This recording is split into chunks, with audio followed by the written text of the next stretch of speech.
Good morning, everyone, and welcome back to the third day of the Vienna Migration Conference 2020. My name is Sarah Schlaeger.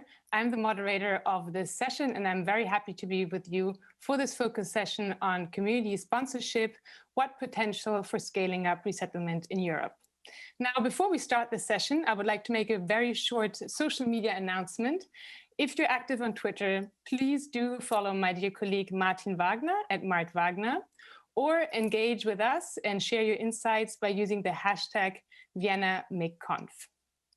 Now, back to the topic. Innovative ways to scale up resettlement, including through community sponsorship as a whole of society approach, are considered in the Global Compact for Refugees, but also in the new Pact on Migration and Asylum from the European Commission, and in its recommendations for pathways to legal protection, to legal protection pathways.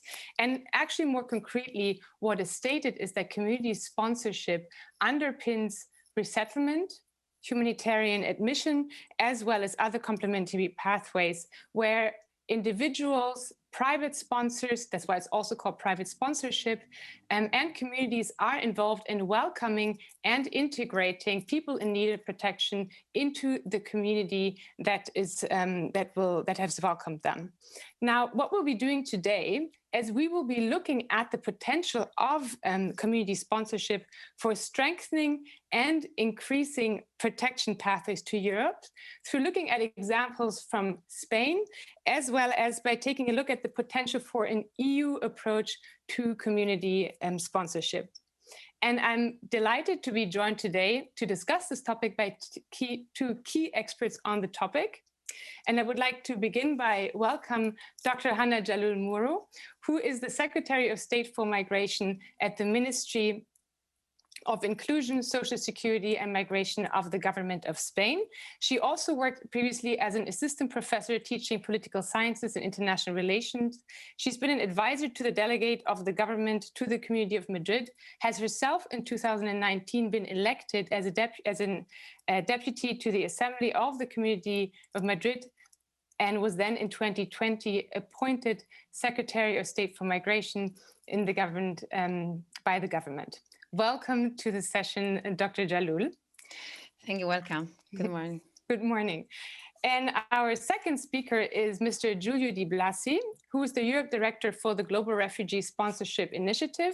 Mr. Di Blasi also has significant experience working with the EU institutions, notably as a member of the Cabinet for the High Representative of Foreign Affairs responsible for migration and human rights, and also working at DG Home, where he was responsible for the hotspots in Italy and Greece. Mr. Di Blasi, also to you, welcome to this session. And now, before we start the discussion with our key speakers, I would like to show a very brief video that was kindly made available by the Global Refugee Sponsorship Initiative, introducing how community sponsorship works in practice.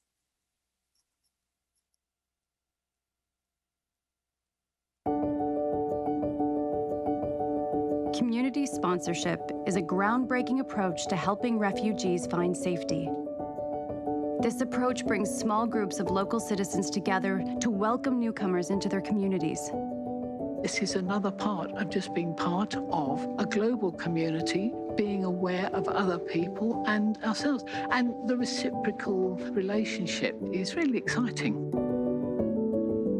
Tens of thousands of people in a growing number of countries have taken part in community sponsorship programs to date. Others are working to launch similar programs.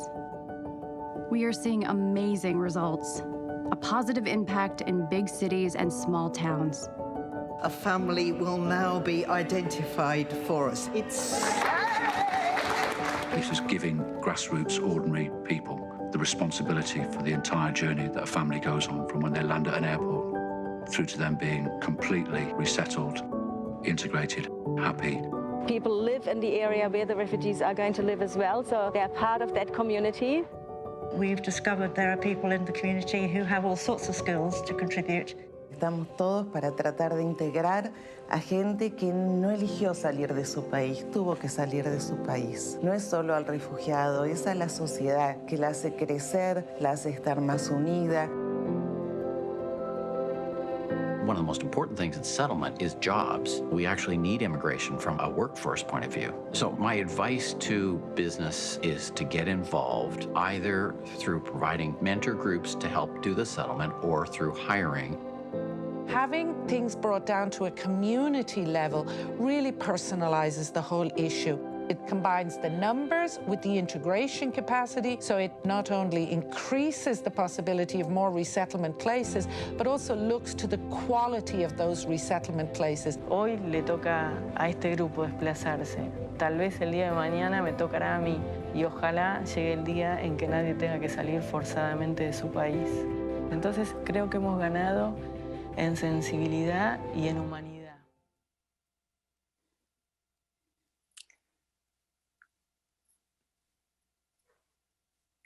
Well, I do think this is really a wonderful video. It actually makes me want to join a community sponsorship initiative right away. But I also think that it shows from the video, but also when we look at the recommendations, that there's quite a lot of high expectations towards community sponsorship. It's supposed to strengthen communities. It's supposed to enhance integration, improve migration narratives, and eventually even increase admission places. So without much further ado, I would actually then, keeping this in mind, move to my first question to Dr. Jalloul. So a community sponsorship initiative is currently being implemented in the Basque Country. And you've also started a new pilot just now in Valencia. Could you highlight your role as Spanish State Secretary of the national government with a view to supporting this regional and community-led initiative? And could you share the lessons learned to date? Hello, good morning. Thank you again for your introduction. So, well, for us, this is a super important initiative, community sponsorship, not only for us, but as has been mentioned, it's also reflected in the Pact of Migration presented by the Commission on Communication last month of September, where they highlight the importance of these kinds of initiatives. I would like to remark some things that has been mentioned also in the video, which I liked a lot, by the way, that we need to help and integrate. We use much more the term inclusion and integration of these people that they didn't want to get out of their countries, but they had to. And we work especially in itineraries of social labor inclusion. This is one of the main things I wanted to point out right now. The Secretary of State of Migration considers that community sponsorship initiatives, as one of developed in the Basque Country, as well as the most recent in the autonomous community of Valencia, has enormous potential to complement resettlement national programs, enhancing inclusion and social cohesion. Basque pilot initiative is a joint initiative between the Minister of Inclusion, the Basque government, UNHCR, organizations, NGOs like Caritas or Ella Korea Foundation. Responsibility for refugee protection rests at the national level in Spain. This ministry is responsible of the reception of these families, and this program, we work on this program for refugees and asylum in the framework of a program developed in the Basque Country. In this case, the ministry undertakes responsibility of the selection of the participants in first country of asylum, and in coordination with UNHCR, reviews resettlement plans, approval sponsors, and then the provision, of a safety net. In that sense, a strong government leadership along with the civil society engagement, this is very important because people go with a huge local network of support, is key for successful community sponsorship scheme. Our main role as a central government has to be in coordinate these initiatives within the execution of the resettlement national programs to counsel different actors involved. Based on our experience in reception of asylum seekers, we can give much more support in order to develop these programs. We are keen, and we are going to extend these programs to the rest of the autonomous communities in Spain. And we supervise the different local integration programs in order to ensure that the requirements of the reception conditions directive is fulfilled by all projects. The main lesson learned is that community sponsorship of refugees is one of the best ways to foster integration of asylum seekers, accompanying refugees from the day they set foot on our territory, as well as a great catalyst for creating a more tolerant and inclusive society. Fostering human encounters and breaking communication barriers between people coming from so many different backgrounds is an added value to the communities. We can send you some of our videos that we have made of this pilot project, which really shows how inclusion is working very well through these programs. Myself, I want to pick up all these families to the airport, by the way, in order to give the main reception when they came to Spain. To date, we can say that the experience is very successful in many aspects. The link established between families and the local groups is very strong, and it has allowed for refugees to connect better for early stages with the community where they are welcomed. Local sponsorship groups have discovered different realities and become agents for change and narrative. Since from the first moment kids are already enrolled in the school, this is something very important that I would like to highlight. Refugees are better equipped to thrive in the new society and count on a very special support net if needed. It is also provided to be a very positive experience from the perspective of the joint work and coordination between all the stakeholders implied. We are also aware that some aspects will have to be reviewed when scaling the experience, like selection mechanisms, pre-departure information. We are still working on that, things to be better, but we can say till now that the experience is very positive, and we would like also to engage the business sector, which is also a path to explore. Thank you. Sorry if I extended my answer. No, it was very important to hear the full answer. And actually, I have a very brief question also to ask how you felt the cooperation was also with the local authorities, because it is very important, I imagine, for community sponsorship that the national government and local authorities also cooperate. And how do you see that cooperation with a view to community sponsorship? Has that also brought out future cooperation, and how are they included also in the decision-making process when it comes to the selection of the families to be sponsored? Well, I have to say,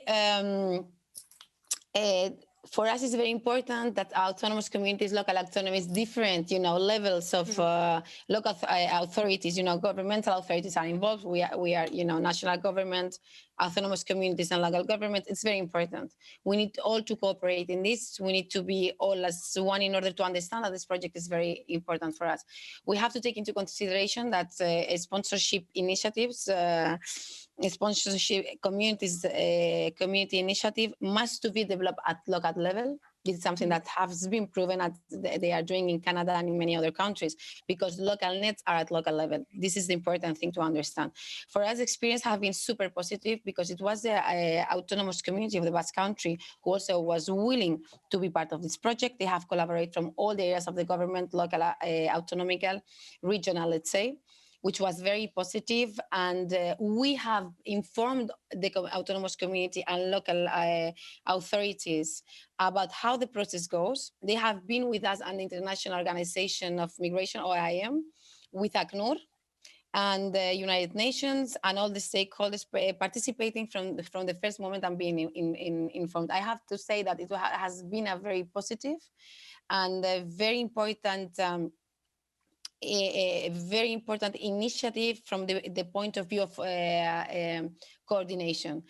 For example, I talked with the responsible of the autonomous community of Valencia in the month of August, and I told her, look, the state of alarm is finished. We need to resettle many families now in Spain that are coming from Syria, and I need your help in order to do that. And we made it super quickly.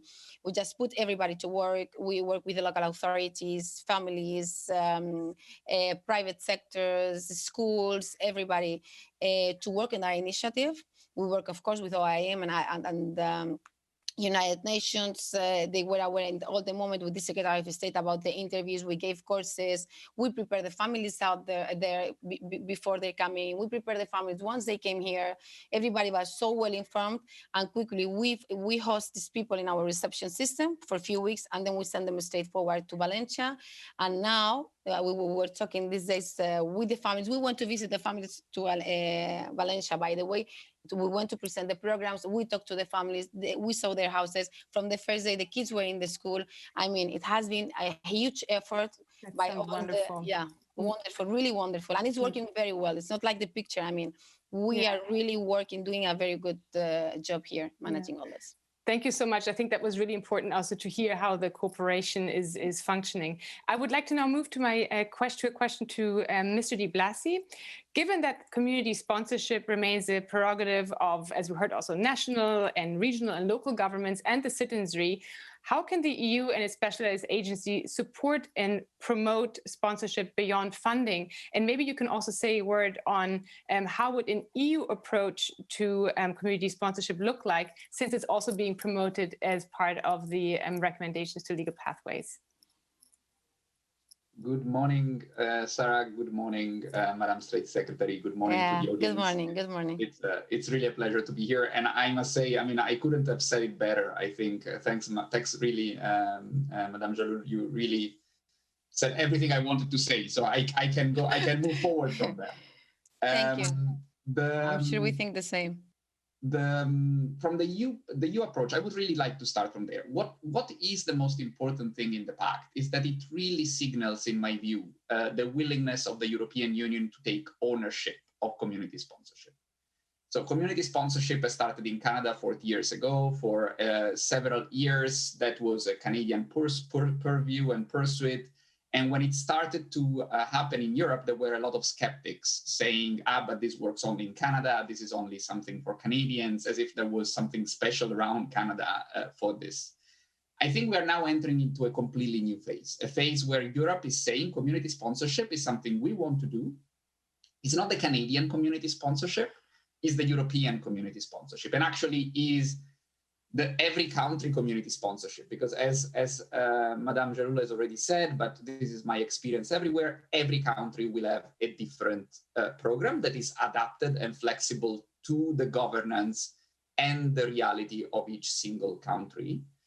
There are, however, some commonalities, which I think are going to be at the core of whatever EU model or approach is emerging. And those commonalities for me sit around two key topics. One is welfare. Europe has a very strong welfare system, which means that the role of the sponsors vis-a-vis the European welfare system is going to be different than the role of the sponsors in Australia or in Argentina or in North America. Welfare is a centerpiece, stays a centerpiece, and is crucial to community sponsorship in Europe. And the second one is the one that Madame Jalloul just mentioned, local authorities and cities. They have an incredible role to play in Europe. We are already working with dozens of cities around the continent. We just got Valencia to do a very important presentation at the Intercultural City Network recently, exactly around the role of cities and local authorities in community sponsorship.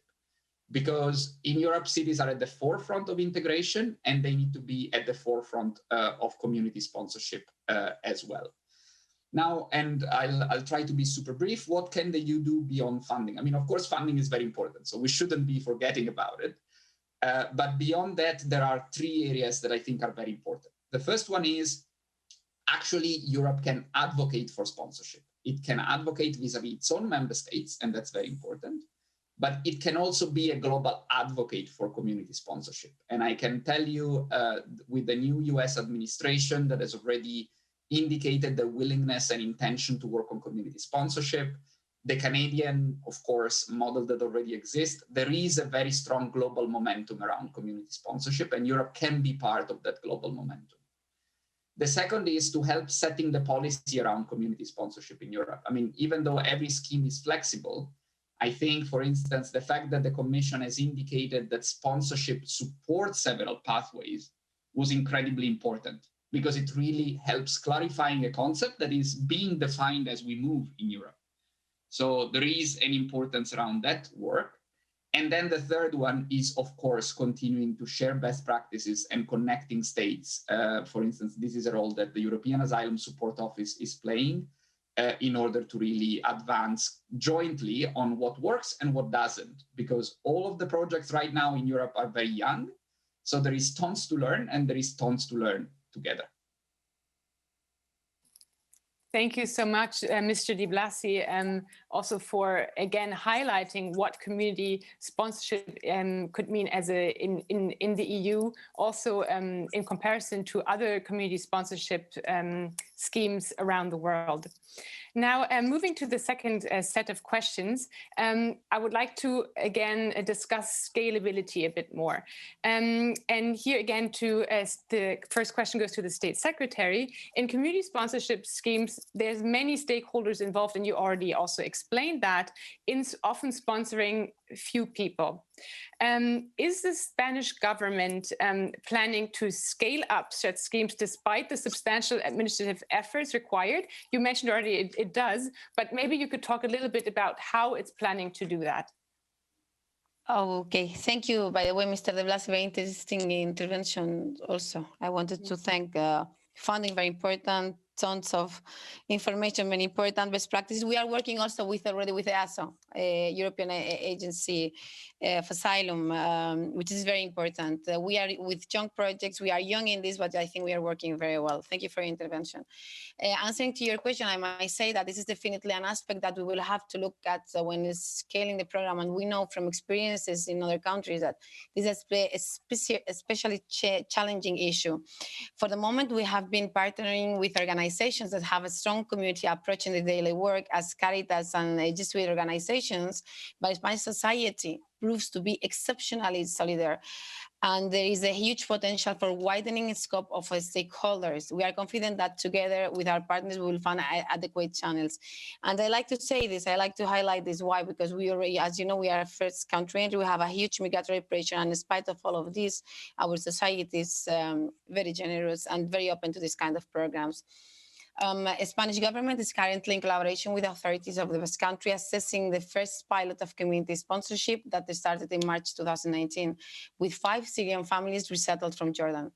This assessment will help the central government and other autonomous and local authorities, as well as other actors like NGOs, churches, and faith-based organizations and our public authorities to take advantage of the lessons learned and to use them as a good practices. In fact, some of the experiences that we have put in place in the Basque Country, we have used them in this new pilot in Valencia. We are also developing common standards, documents, and models to help future national projects of community sponsorship.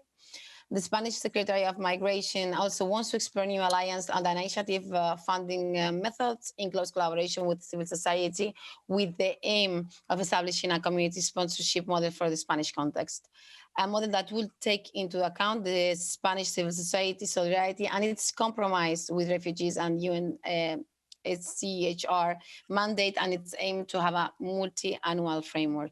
And I think I finish here my answer, but from here I would like to, to take give my hand to what Mr. Di Blasi just said.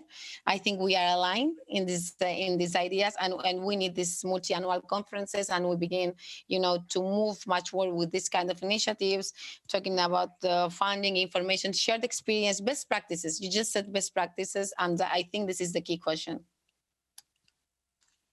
Thank you so much, State Secretary, also for really, outlining what the plans are for Spain with a view to community sponsorship. Now, directly turning to you, Mr. Di Blasi, regarding scalability, how do you foresee community sponsorship to be expanded on EU level to also increase the number of people benefiting from this measure? Thanks, Sarah, and thanks again to Madame Jalloul. Of course, best practices are crucial, and we are really ready to work together with every state implementing sponsorship to share those best practices across the globe. It's super interesting what is emerging. There is so much innovation out there. On scalability, I think there are 3 dimensions of scalability at the moment in Europe. The first one is the obvious one, is country scalability. Other countries joining community sponsorship. I take that almost as an key. There is such an interest at the moment, and with the pact there is such a movement that, of course, there will be more countries joining community sponsorship, and this is absolutely fantastic. But I think the real challenge we have, the real challenge ahead of us, is to scale programs within countries. So it's really how do we move from 500 people pilot to 5,000 national program, and I think Madame Jalloul just alluded to it very, very clearly. There are different dimensions. It's a very interesting work. It entails how do we mobilize more sponsors? How do we recruit more sponsors? How do we make sponsors sponsor more than one person? We just got a very interesting case in Ireland where a refugee who was sponsored to Ireland, actually the first one that came to Ireland, has now formed and joined a new sponsor group to sponsor a new refugee. So she herself has become a sponsor. And this shows the power of the ripple effect and the scalability potential if we are able to tap into that compassion and that willingness that exists. And then the third and probably most important element of scalability is the pathway scalability. If I think of the potential of students sponsoring students in education pathways, employers sponsoring refugees for jobs, family members sponsored by other family members to join them in a new country. The pathways really represent an incredible opportunity for scalability. There is innovation already happening in that space, and we are really looking forward to work with states to see how can we connect sponsorship and new pathways to increase the number of refugees, but also to increase the potential interest across our societies for new communities and new groups to join into sponsorship programs. I actually would like to ask a follow-up question, especially because you mentioned also economic pathways. Actually, on the first day of the VMC, we had we followed a very, very interesting debate where Ivan Krastev mentioned that while EU countries appear to be more open to refugees, in reality, they're often more open to economic migrants. And the question would actually be, do you think that labor or economic pathways will become more prominent in Europe? And how can it then be avoided that currently more the most vulnerable are being resettled, that there's not a shift, as we've seen maybe also in Australia, towards resettling the more work-ready refugees? Absolutely. I mean, I think there are already experiences with economic pathways. I mean, in Canada, there was a project called ICMPD. And to give you an example that is even more interesting, we saw it in the video. Jim Estill, the person that spoke at the end of the video, he has sponsored 400 refugees to come to Canada and work within his organization, his company. And the groups, the community groups to welcome them were employees of the company itself. So that creates positive outcomes for the company from a corporate social responsibility perspective, positive outcomes for the company from an HR perspective because talent is being brought in, positive outcomes for the world refugee system because you have 400 more places for people to come. Complementary pathways are complementary by default. So the objective is not at all in any possible way to erode resettlement. That's why they are complementary. I don't see a major challenge there. Where I see a major challenge is instead, how can we make societies and countries also look at resettlement and people who are vulnerable, not just as vulnerable as a burden in a way, but actually as people that can bring along talents and skills. There are so many people that would fall under the vulnerable category that upon arrival would find job and are already finding jobs and contributing to society.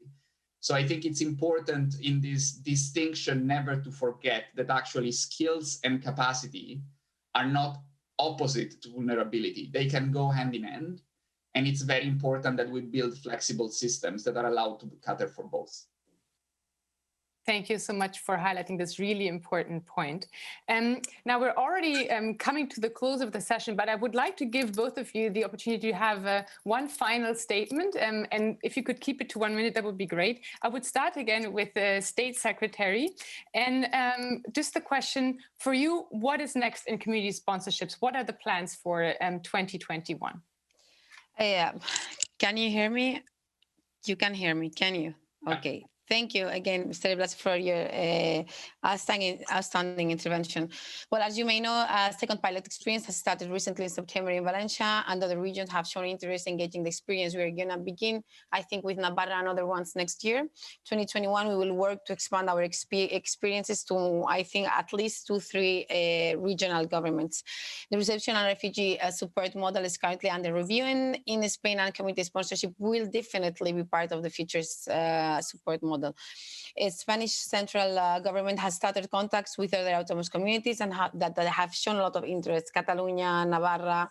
We plan to extend these programs at least to another 2 or 3 in addition to the evaluation of the Basque Country, which has been a very successful programs. We will expect financial and technical support to develop the program, opportunities to exchange and network with other countries that are also engaged in community sponsorship, as Mr. de Blasi said, and further development of an EU approach to community sponsorship as a protection tool in the framework of the Migration and Asylum Pact, which is already reflected there. We need to enhance this.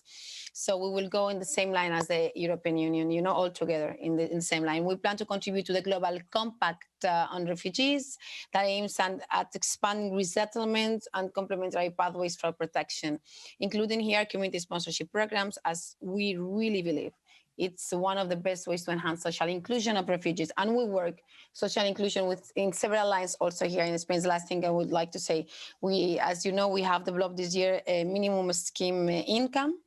It's one of the main policies of inclusion of this ministry, because we are migration and social security and inclusion ministry here in Spain. So we are aligning all our policies, to inclusion, where community sponsorship is another of the main tools we are trying to deploy here in Spain. Thank you very much for this conference and for counting on our contribution, Spain's contribution. Thank you. Thank you so much, State Secretary. And now my final question to Giulio, actually in keeping with the title of this year's VMC, what has COVID-19 changed with a view to community sponsorship? And what will the consequences be beyond the pandemic? Do you already have any lessons learned that you can share? And if you could keep it to a minute, that'd be great. I'll be super short. I think what is very interesting is that, as many other things, COVID has actually accelerated trends. And while we were concerned at the start, it actually has accelerated also the potential for community sponsorship on 3 dimensions. First, we have been seeing so many micro communities emerging out of COVID. People that were going out for groceries for their neighbors, people that were going out to go buy pharmacy for their elderly care in their neighborhood, that are now turning to community sponsorship. Communities were born out of COVID, and this has an incredible potential for sponsorship itself. The second is narratives. I mean, there is, of course, a high risk related to COVID around narratives. It's more important than ever to have stories that relate to your community in a positive way around migrants and refugees. The third one, it's a very operational one, is health compliance. At a time where you need to quarantine, having sponsors hosted in individualized apartments with community wraparound support has an incredible potential. And it really provides for them to be able to land in a new country, and even if they need to quarantine, being supported by a group that will be providing for them day to day, and in particular will provide for them to feel at home despite being quarantined. So there is a lot of opportunity out there, I think, also out of COVID, and we really look forward to 2021 to exploit it all.